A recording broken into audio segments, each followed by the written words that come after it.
topic moderator, lead for the EM part of UAP Medical Coalition.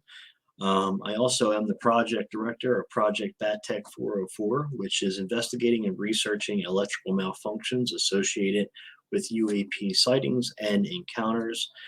So I do handle all the EM stuff when it comes to health effects within the UAP Medical Coalition. So I did want to go over some of the health effects that happen during these EM encounters with you guys. They're very, very important. They unfortunately can be very dangerous. EM is not something that you really want to mess around with too much. But to go over it just so you guys are educated on what can happen during these encounters and sightings with the EM. So I do want to go ahead and share some visuals with you. This is the Project Battech 404 website. I'm going to be going over two of these articles real quick with you to show you some of the effects that happen during these encounters. Just to give you an idea, there are two types of radiation, which is non-ionizing, which is low-level radiation, which is generally perceived as harmless to humans, and that's like stuff like your normal microwave, your cell phone, your computer, things like that. And then there's ionizing radiation, high levels of radiation, which can be potential. And it can actually damage your cells and damage your DNA permanently, which can be very, very dangerous. And there's two types of frequency. There is radio frequency and microwave frequency, just so you guys know exactly what those are. So these are the top psychological effects that occur during EM cases. Remember, these are psychological, not physical. Some of them are felt increase in heat, like so for example hot flashes, your body becomes overheated. You'll notice static electricity in the air. Sometimes the hairs on your skin will pop up. You can sometimes also get the smell of sulfur.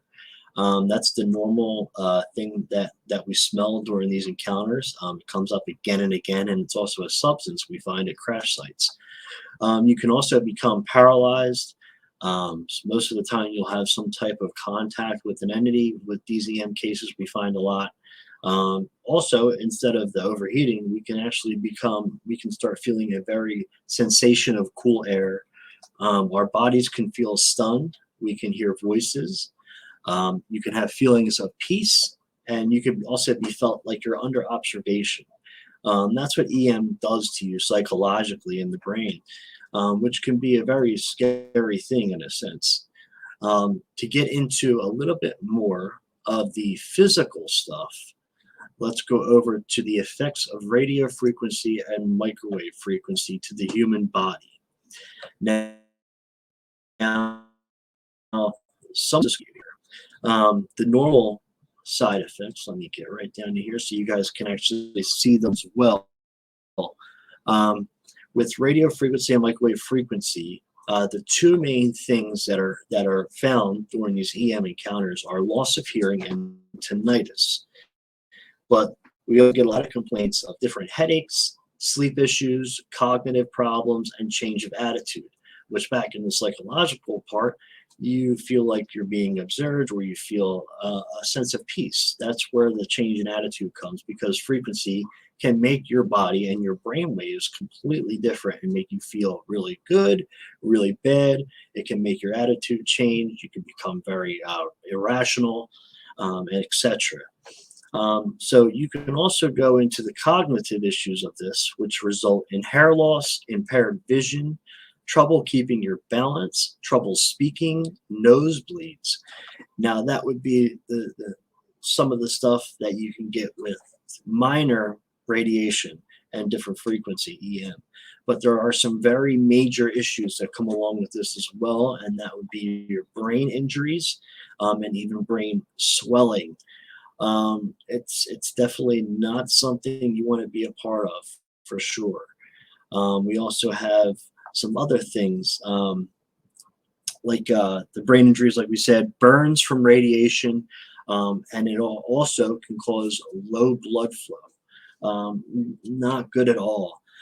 So one of the really cool things that is starting to happen Hopefully the civilian population will be accompanied to this eventually, but the military is creating sensors to alert soldiers that they're actually being attacked or within an area where these different EM frequencies and radiations come from.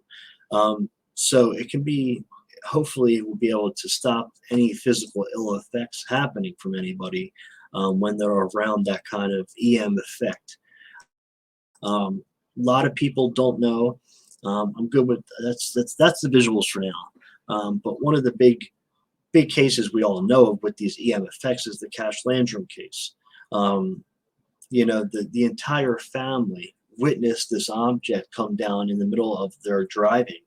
And it came in the middle of the road, and the family actually got out of the vehicle to look at this object, and got a little close to it. And they actually felt the heat coming from this object so hot that when they even touched the door handles to get back into the vehicle, it burnt their hands.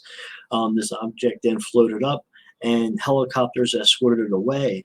But within the next couple of weeks, the entire Cash Landrum family became ill with radiation poison. And this is from the EM. And they wind up having nosebleeds, radiation burns, hair loss, nausea, vomiting, irritable. I mean, the bowels were all messed up. I mean, the entire body was completely out of whack because of this EM and this radiation that comes from these radio frequencies and these microwave frequencies. So this is nothing to take lightly. And you know, UAP Medical Coalition is really trying to educate these medical professionals on these encounters that happen with UAP and UFOs and the exposure that experiencers get from them. So they are getting the right medical treatment for this, because radiation treatment can be very expensive, and it definitely has to be done under the supervision of medical professionals. So we hope to educate medical professionals on this radiation and EM occurrences during UAP and UFO sightings. I just thought I would share some of these things with you because it's definitely something that needs to be taken very seriously.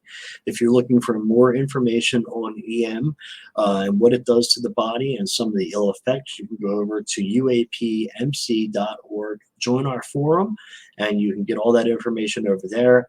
And if you'd like to check out Project Battech, you can go to projectbattech404.wordpress.com for more information on what we're doing over there.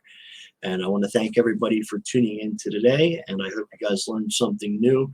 And let's hope that we can get these medical professionals educated so we can help these experiencers. Thank you again, and I hope you guys all have a great day.